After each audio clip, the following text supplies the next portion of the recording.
à tous, vous avez reconnu le spot, c'est le spot littérature, c'est vraiment là où je me mets quand je vais vous faire un point sur YouTube sur mes lectures. Ça fait un petit moment que j'ai pas fait ce genre de vidéo parce que j'ai pas beaucoup lu, donc j'ai préféré condenser et attendre quelques mois avant de vous faire un petit update. Je vais vous faire ici un condensé des lectures que j'ai faites de cet été, entre gros guillemets, ça s'étale de juin à fin août.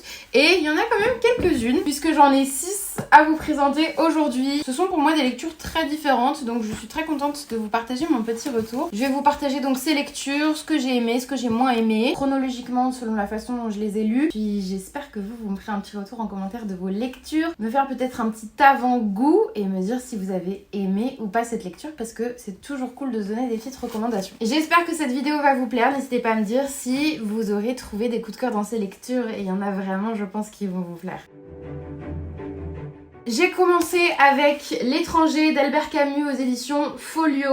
Je n'avais jamais lu L'étranger d'Albert Camus. Et je regarde de temps en temps des vidéos YouTube et c'est vrai que j'en avais récemment entendu parler et en bien. Et je me suis dit, bon bah Pauline, ce serait l'occasion peut-être de le lire. Un petit classique de temps en temps.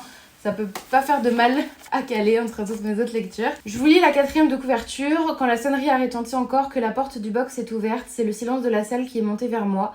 Le silence est cette singulière sensation que j'ai eue lorsque j'ai constaté que le jeune journaliste avait détourné les yeux. Je n'ai pas regardé du côté de Marie.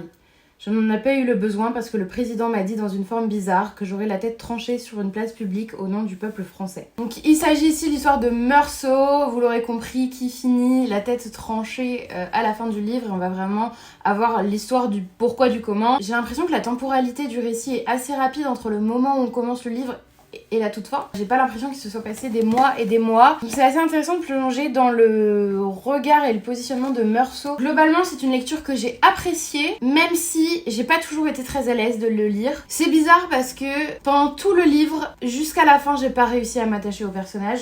À la toute fin, je comprends un peu son humanité. D'une certaine manière, j'ai l'impression. C'est bizarre, je suis moi-même encore beaucoup en questionnement là-dessus. Et c'est aussi pour ça que j'aime ce livre, c'est parce que il me fait me questionner. Et c'est pas forcément toujours parce que l'histoire nous plaît, mais surtout parce que ça éveille en nous. Donc c'est pour ça qu'il me plaît, même si je suis pleine de contradictions par rapport à cette lecture et ce que j'en ressens. Il a des manières de réfléchir dans lesquelles je ne me reconnais pas, donc c'était très compliqué aussi de me projeter et d'essayer de comprendre ces mécanismes. Mais ce que j'ai aimé quand même, c'est sa volonté de ne pas vouloir échapper à sa vie sur la fin et les conséquences de ses actes. Je me doute que beaucoup d'entre vous l'ont peut-être lu, si ce n'est pas le cas, n'hésitez pas à lire, mais pareil, je voulais pas vous spoiler ce qu'il allait se passer. Je n'irai pas jusqu'à dire que c'est un coup de cœur, mais c'était une lecture très intéressante. Voilà, au suivant.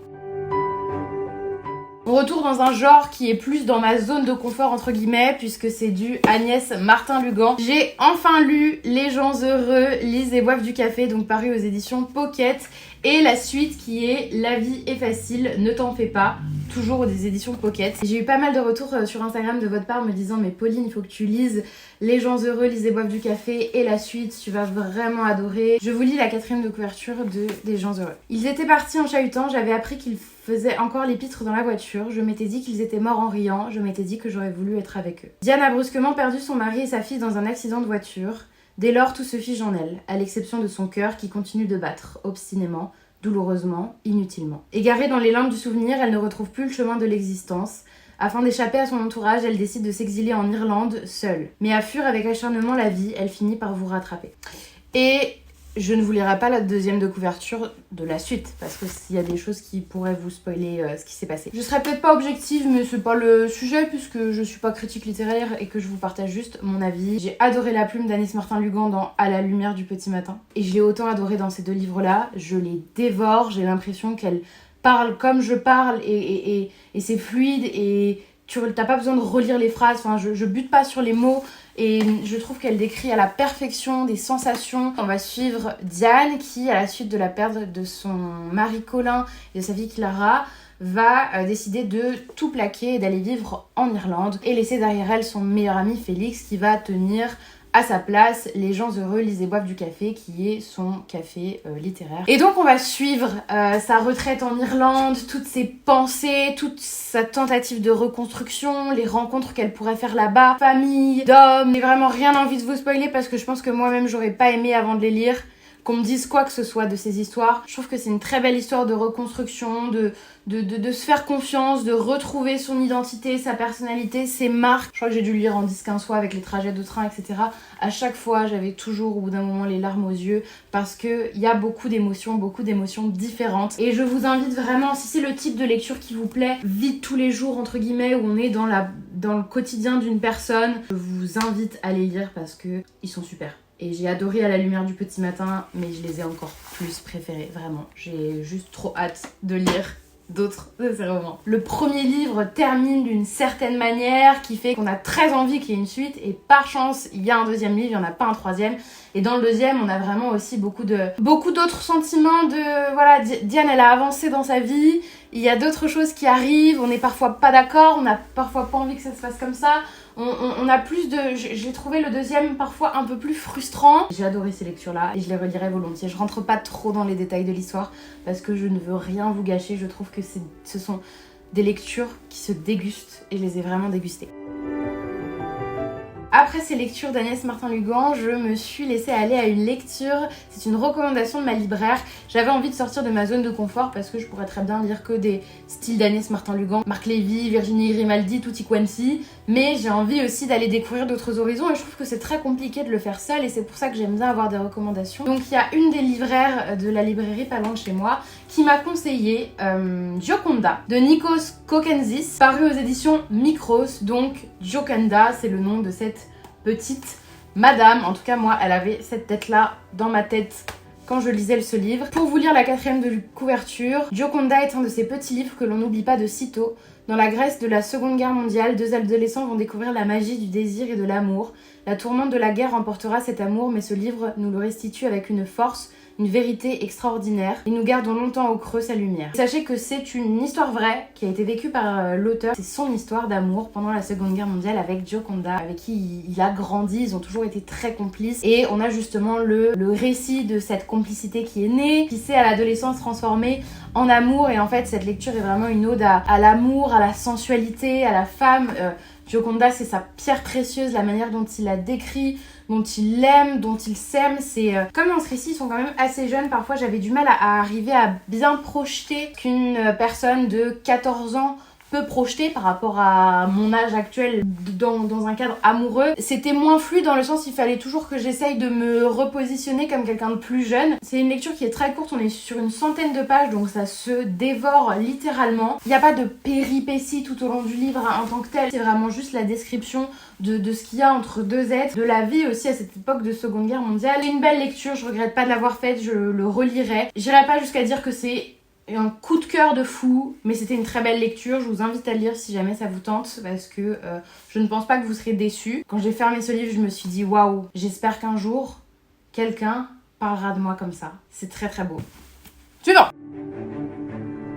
Pour le livre que j'ai lu ensuite, c'était sa collègue qui m'a fait une recommandation dans la librairie parce que voilà, j'aime bien demander à chacune un petit peu ce qu'elle me recommande en coup de cœur parce qu'on a tous des genres de lecture et des coups de cœur différents. Et elle m'a orientée vers la lecture de Ressac de Digli. Et l'éditeur c'est La Ville Brûle, si jamais je ne dis pas de bêtises, il n'y a pas beaucoup d'infos. C'est une histoire vraie. On la suit sur sa retraite dans une abbaye à Saint-Gildas-de-Ruys. Je vous lis la 4e de couverture. Ode à la solitude et à la lenteur, Ressac est le récit d'une fuite. Une fuite géographique d'abord depuis mon petit appartement lyonnais vers les murs centenaires d'une abbaye bretonne pour une retraite de 5 jours, seule face à la mer. Un départ vers le minéral, les embruns, les nuées d'or et de rose. Une fuite affective ensuite, puisque ce texte a été écrit après l'accident de voiture qui brisa le corps d'un être cher, clôturant dans le sang 2 années d'angoisse passées à le voir progressivement défiguré par sa bipolarité. 5 jours d'errance iodée, de contemplation béate et de rencontres féminines magiques qui m'ont raccroché au réel, au silence et à la beauté, me rappelant leur importance fondamentale. Ce livre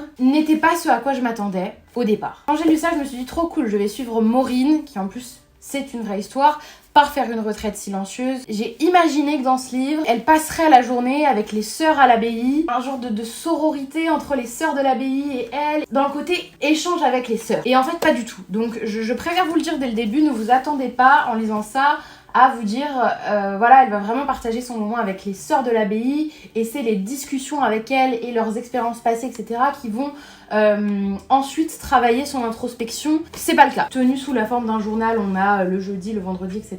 Elle nous raconte sa journée. Elle va croiser aussi des personnes qui sont là pour comme elle. Alors à chaque fois, il y a juste une personne qui est là en même temps qu'elle et elles se partagent leurs petites histoires, notamment au moment du repas. Mais en fait, elle dort à l'abbaye, elle mange à l'abbaye, elle fait ce qu'elle y veut, mais les sœurs de l'abbaye, elle ne les croise pas. C'est vraiment du temps qu'elle passe avec elle-même pour faire de longues promenades sur la plage, se poser, peindre, écrire, de la poésie, des romans, ses idées, etc. On en apprend aussi beaucoup plus sur son histoire par rapport avec son beau-père, sa grand-mère aussi. Il y a beaucoup d'histoires qui sont partagées, qui sont très touchantes. Et c'est intéressant de voir comment quelqu'un fait une mise au point dans ce genre de cas. Moi, ça m'a donné très envie d'aller faire une retraite silencieuse. Elle va creuser plein de sujets différents, c'est très intéressant, c'est une très belle lecture et je le relirai volontiers parce que c'était humain, beaucoup d'humanité dans ce livre et surtout parce que c'est bourré de recommandations, de citations, de livres à lire. J'ai pas pris le réflexe de l'annoter, de le surligner, mais c'est bien la première fois depuis le mois de janvier que j'ai envie de surligner, d'annoter un livre et je l'ai pas fait et j'ai regretté au bout d'un moment. À la moitié du livre, je me suis dit bah mince, je suis déjà à la moitié. Je vous recommande de le lire, ne soyez pas frustrés, hein. Il n'y a pas de discussion avec les sœurs qui la font évoluer, mais elle évolue quand même, on a vraiment son introspection et c'est une très belle lecture que je vous recommande. Et enfin, on termine avec une déception, il faut que ça arrive. Je ne suis pas seule à être seule de Jean-Louis Fournier, paru aux éditions Livre de Poche. Que vous dire? Je vous lis la 4e de couverture. Mon répondeur est vide, pas de message, personne à qui répondre. Que ceux qui m'appellent et me demandent s'ils me dérangent, sache une fois pour toutes, on ne me dérange quand on ne m'appelle pas. Hier, j'ai eu 3 coups de fil. À 12h32, on voulait me vendre une cuisine. À 15h11, c'était la mairie qui m'appelait à cause de la canicule pour savoir si tout allait bien. À 16h03, c'était une erreur. Avec son humour et sa douce mélancolie, Jean-Louis Fournier signe un récit sensible et expiègle sur la solitude. Alors, je pense que je n'ai pas lu le bon livre de Jean-Louis Fournier. Je vous montre vite fait comme ça pour que vous voyez. On n'a pas vraiment de chapitre, on a des idées, des moments déposés sur le papier. J'ai pas l'impression qu'il y ait beaucoup de chronologie. Il a beaucoup d'autodérision par rapport au sujet de la solitude. Ça fait sourire et il y a des moments où ça remet en perspective la solitude, où on se pose des questions par rapport à la solitude de nos proches aussi, qui peuvent être dans cette situation. Mais globalement, j'ai été hyper déçue parce que j'ai l'impression d'être hyper dure en disant ça, mais j'ai presque le sentiment d'avoir perdu mon temps à lire ce livre parce que je suis là en mode... Je l'ai terminé en mode bon bah... Oui, ok.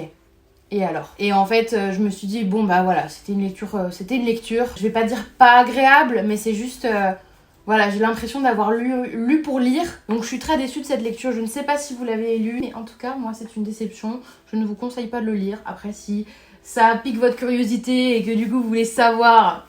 Allez-y, mais ne m'en voulez pas si vous faites un peu chier. On en a fini avec les toutes dernières lectures que j'ai faites. En ce moment, je suis dans une lecture de Mamma Maria. Attendez, je vais vous le chercher.